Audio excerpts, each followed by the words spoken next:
ভারতের প্রধানমন্ত্রী নরেন্দ্র মোদী এবং আমাদের প্রধান উপদেষ্টা ডক্টর মোহাম্মদ ইউনূসের মধ্যে যে বৈঠকটি অনুষ্ঠিত হলো, তারপরে বেশ কয়েকদিন কেটে গেলেও এখন নানানভাবে দুটি প্রশ্ন সামনে আসছে। একটি হচ্ছে,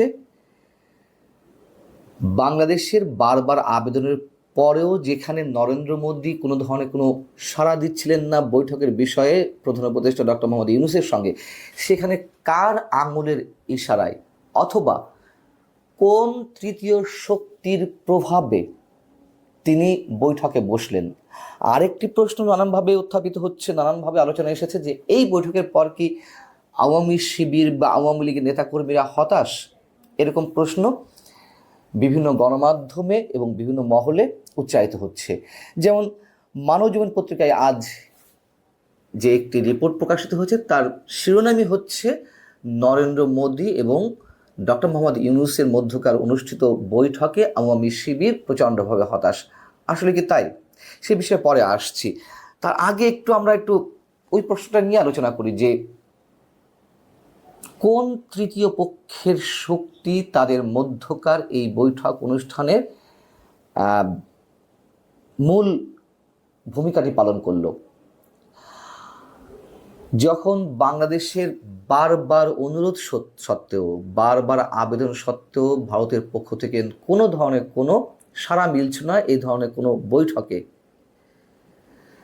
এমনকি নরেন্দ্র মোদী বিমস্টেক সম্মেলনে যাওয়ার দিন বৃহস্পতিবার সকালে তিনি যে তার এক্স হ্যান্ডেলে একটি পোস্ট করেছিলেন, সেই পোস্টে তার যে সফরসূচি ছিল তাতেও ডক্টর মোহাম্মদ ইউনূসের সঙ্গে বৈঠকের কোনো কিছুই উল্লেখ ছিল না। তো সেই জায়গা থেকে হঠাৎ করে কেন, কিভাবে এই বৈঠকটির আয়োজন করা হলো এবং যেই বৈঠকটি সম্বন্ধে কোনো পক্ষই কোনোভাবে চূড়ান্ত কোনো সিদ্ধান্তে পৌঁছাতে পারছিল না বৈঠক অনুষ্ঠানের খানিকক্ষণ আগ পর্যন্ত। এবং যেটি শোনা যায় যে এই বৈঠক অনুষ্ঠানের পিছনে বাংলাদেশে নিযুক্ত ভারতের হাই কমিশনার প্রণয় ভার্মা অন্যতম ভূমিকা পালন করেছেন, যদিও সেটিও সবার কাছে খুব গ্রহণযোগ্য কোনো কিছু না। প্রণয় ভার্মা কি বলেছিলেন ভারতের পররাষ্ট্র মন্ত্রণালয়ের কাছে অথবা ভারতের সরকারের উচ্চ কর্তৃপক্ষের কাছে, যে এই বৈঠকটি অনুষ্ঠিত হওয়া প্রয়োজন, যেখানে বাংলাদেশ সরকার পক্ষ থেকে বারবার আবেদন জানানো হচ্ছে সেখানে অল্প সময়ের জন্য একটা বৈঠক অনুষ্ঠিত হোক, নইলে কি হতে পারে, পাকিস্তানের মতন হতে পারে, পাকিস্তানের মতো পরিবেশ সৃষ্টি হতে পারে। যেভাবে বাংলাদেশের মানুষ দিনে দিনে ভারত বিরোধী, প্রচণ্ডভাবে ভারত বিরোধী হয়ে উঠছে, তাতে খানিকটা বরফ গলানো প্রয়োজন। কিন্তু যেটি জানা যাচ্ছে যে না, শুধু প্রণয় ভার্মার রিকোয়েস্টের ভিত্তিতেই এই বৈঠক অনুষ্ঠিত হয়নি, এর পিছনে আরও বড় কোনো শক্তি রয়েছে।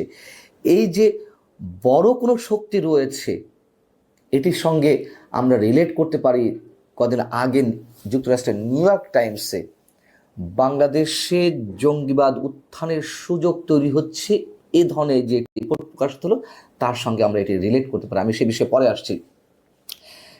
আরেকটি কি প্রশ্ন যেটা বলছিলাম যে আওয়ামী শিবির হতাশ কিনা এই বৈঠকের মধ্য দিয়ে। আসলে এই বৈঠকে যেসব বিষয় আলোচনার টপিক হিসেবে এসেছে, তার কোনোটারই কি কোনো সুষ্ঠু সমাধান হয়েছে, নাকি শুধুমাত্র বাংলাদেশ পক্ষ থেকে বিশেষ কিছু বিষয় উত্থাপন করা হয়েছে, ভারতের পক্ষ থেকে বিশেষ কিছু বিষয় উত্থাপন করা হচ্ছে, এবং যেখানে আমাদের প্রধান উপদেষ্টা doctor Mohammad Yunus seven sisters নিয়ে ভারতের দৃষ্টিতে খুব আপত্তিজনক মন্তব্য করলেন চীন সফরের সময়, সেই বিষয়টি নিয়ে তারা সতর্ক করলেন।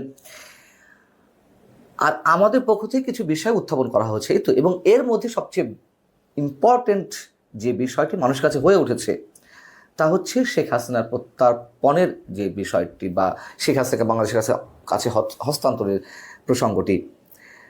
তো কি হয়েছে? আওয়ামী শিবির হতাশ কিংবা উজ্জীবিত হওয়ার মতন কোনটি আসলে আমাদের সামনে উদাহরণ হিসেবে দাঁড়াচ্ছে? কালের কণ্ঠে, বাংলাদেশের পত্রিকা কালের কণ্ঠে আজই একটি কার্টুন প্রকাশিত হয়েছে। সেখানে দেখা যাচ্ছে যে নরেন্দ্র মোদী একটি চিঠি পড়ছেন যেখানে লেখা রয়েছে যে শেখ হাসিনাকে ফেরত দেওয়া হোক, আর পেছন থেকে শেখ হাসিনা উকি মেরে বলছেন যে আবহাওয়া এখন কেমন, টুক করে ঢোকা যাবে তো। এই কার্টুনটি আমার কাছে চমৎকার লেগেছে, চমৎকার। দুদিক থেকে এটি বিশ্লেষণ করা যেতে পারে। তার মানে একদিক থেকে আমরা বলতে পারি যে আসলে বাংলাদেশ তার বিষয়গুলো উত্থাপন করেছে, করার দরকার করেছে, কর্ণপাত করার বিষয়টি ভারতের। নরেন্দ্র মোদী শুধুমাত্র চিঠিটা পড়ছেনই। যদি নেগেটিভ কিছু হতো তাহলে শেখ হাসিনা আর ওইভাবে জিজ্ঞেস করতেন না যে আবহাওয়া কেমন, টুক করে ঢোকা যাবে তো। আবার অন্যভাবেও করা যায় যে সন্দিগ্ধ অবস্থায় আছে, তিনি আসলে কি করবেন বুঝে উঠতে পারছেন না, বা মোদি কি করবেন সেটাও এখন বলা যাচ্ছে না। দুদিক থেকে বাস্তবতা হচ্ছে আওয়ামী লীগের নেতাকর্মীরা হতাশ কিনা, এটা সত্য কথা যে আমার নিজের কাছেও অনেক ধরনের ফোন এসেছে আওয়ামী লীগের নেতাকর্মীদের। অনেকেই জানার চেষ্টা করেছেন বিভিন্নভাবে যে আসলে বৈঠকটি অনুষ্ঠিত হচ্ছে কিনা, মানে বৈঠক অনুষ্ঠানের আগে তারা খুব চিন্তায় ছিলেন, এবং এমন একটি ভাব বোঝা যাচ্ছিল যে যদি বৈঠকটি অনুষ্ঠিত হয় সেটি তাদের জন্য ডিসক্রেডিট এবং তাদের জন্য হতাশার। দেখুন, আগে বলেছি, এবং বিক্রম সিং ভারতের পররাষ্ট্র সচিব, তিনি নিজেই, বিক্রম মিস্ত্রি, তিনি নিজেই বিষয়টি অনেকখানি খুলাসা করে দিয়েছে। তিনি মন্তব্য করেছিলেন যে হ্যাঁ, শেখ হাসিনা প্রসঙ্গটি উঠেছে, এই বিষয়ে কোনো মন্তব্য করতে চায় না। তার মানে ভারত যে অবস্থানে ছিল সেখানেই আছে, কোনো ধরনের নরণচরণ হয়নি। আর হতাশ না হওয়ার আমি মনে করি আরও একটি কারণ আছে, যেটি বলছিলাম। নিউ ইয়র্ক টাইমসে বাংলাদেশের চরমপন্থা বা জঙ্গিবাদ সম্পর্কে যে রিপোর্টটি প্রকাশিত হয়েছে, এটি যদিও বাংলাদেশের অন্তর্বর্তী সরকারের পক্ষ থেকে প্রত্যাখ্যান করা হয়েছে, কিন্তু আমাদের একটু মনে রাখা দরকার, বিষয়টি সরকারের পক্ষ থেকে উড়িয়ে দেওয়া হলেও এই মুহূর্তে এসে এমন একটি রিপোর্ট বিশ্বের অন্যতম প্রভাবশালী এবং যুক্তরাষ্ট্রের এই নিউ ইয়র্ক টাইমসের মতো পত্রিকাতে কেন প্রতিবেদন আকারে আসবে? ভারত কিন্তু নির্বাচনের কথা উল্লেখ করেছে ওই বৈঠকে, এবং ইনক্লুসিভ নির্বাচনের কথা উল্লেখ করেছে। এবং আমাদের প্রধান উপদেষ্টার প্রেস সচিব মিস্টার শফিকুল আলম যে বয়ানগুলো দিচ্ছেন, যে বক্তব্যগুলো দিচ্ছেন, সেটির সত্যতা নিয়ে প্রশ্ন উঠতে পারে। ভারতের গণমাধ্যম এ নিয়ে নানান ধরনের প্রতিক্রিয়া জানাচ্ছে। সব মিলিয়ে ভারত যে বাংলাদেশের আহ্বানে, যে কটি আহ্বান বা যে কটি আবেদন জানিয়েছে, তাতে খুব পজিটিভ কোনো সাড়া দিয়েছে এ কথা বলা যাবে না। এবং কোনো কোনো গণমাধ্যমে এ কথাও বলা হচ্ছে যে কেউ যেখানে কোনো ধরনের কোনো ভাবনার মধ্যে আনতে পারেনি শেখ হাসিনাকে ফেরত চাওয়ার জন্য ডক্টর মোহাম্মদ ইউনূস সরাসরি প্রসঙ্গটি তুলতে পারেন। এর আগে যে চিঠিপত্র দেওয়া হয়েছে, নানানভাবে জানান দেওয়া হয়েছে ভারতের কাছে শেখ হাসিনা প্রসঙ্গে, ওই পর্যন্তই যথেষ্ট। এরপরে ডক্টর মোহাম্মদ ইউনূস যে আলোচনায় বসে সরাসরি নরেন্দ্র মোদীর সামনে এই বিষয়টি তুলবেন, এটি ধারণার বাইরে ছিল। কেন এই কথা বলে ডক্টর মোহাম্মদ ইউনূসকে ছোট করা হচ্ছে কেন?